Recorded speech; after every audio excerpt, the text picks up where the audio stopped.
Hey guys, it's Brian from the SE Optimist here. I'm just out for a walk and I thought I would take the opportunity to cover something that's come up quite a bit recently. In this case, clear up some misconceptions about what is meant by on-site SEO. Now that's of course as opposed to off-site SEO, which has to do with your social channels, links to your site from other websites, your directory listings, etc. And in this case, I think a lot of people understand that on-site SEO does mean the stuff that's actually on your website that plays into how it ranks, but beyond that, it's a little hazy. And I've noticed a lot of business owners that I've coached and even agencies that I've followed the work of tend to think of it, especially for WordPress sites, as little more than just installing a plugin. You know, this plugin will handle my sitemaps and it'll put in help me put in my meta titles and descriptions and done. And no, actually, there's a lot more to it than that. Those are all true, but I would say if you had a bullet list of, 20 or 30 things that you got to make sure the site has, those are 2 or 3 of those things.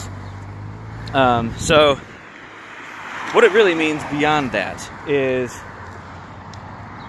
making sure that you are really just making the site itself speak to the keywords that you want to rank for, and that comes down to how you've used images in the site, how they are tagged, how you've used schema data to help Google understand where you are and what kind of business you're talking about, how your title tags and headers on the pages are set up, how the pages interlink with each other and relate to each other or reinforce each other, the actual content itself that's, of course, not just got to be written for building rapport with people and building understanding and keeping them interested, but also to reinforce these keywords without looking spammy itself, and more. There's a lot to that. So just make sure that anytime you're hiring an agency or if you're thinking of doing SEO yourself, that you keep in mind what's going to be involved, and don't be surprised then if your experience has been,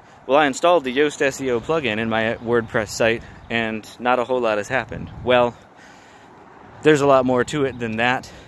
Follow my other videos for more information on how to actually do a lot of the things that I have kind of mentioned in this video, but I wanted to put this out there just so people understand that, because often when you're reading a website of features and stuff, people will say they do various types of SEO, and it's very confusing to folks purchasing it what that means they're going to get.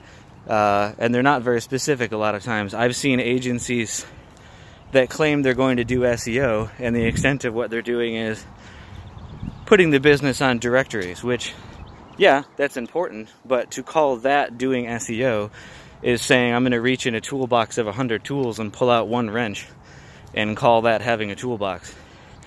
And I'm not saying that to be disrespectful to anybody, but just to be real with you, there's more to it than that. So I hope that this was helpful to kind of illuminate that for some people.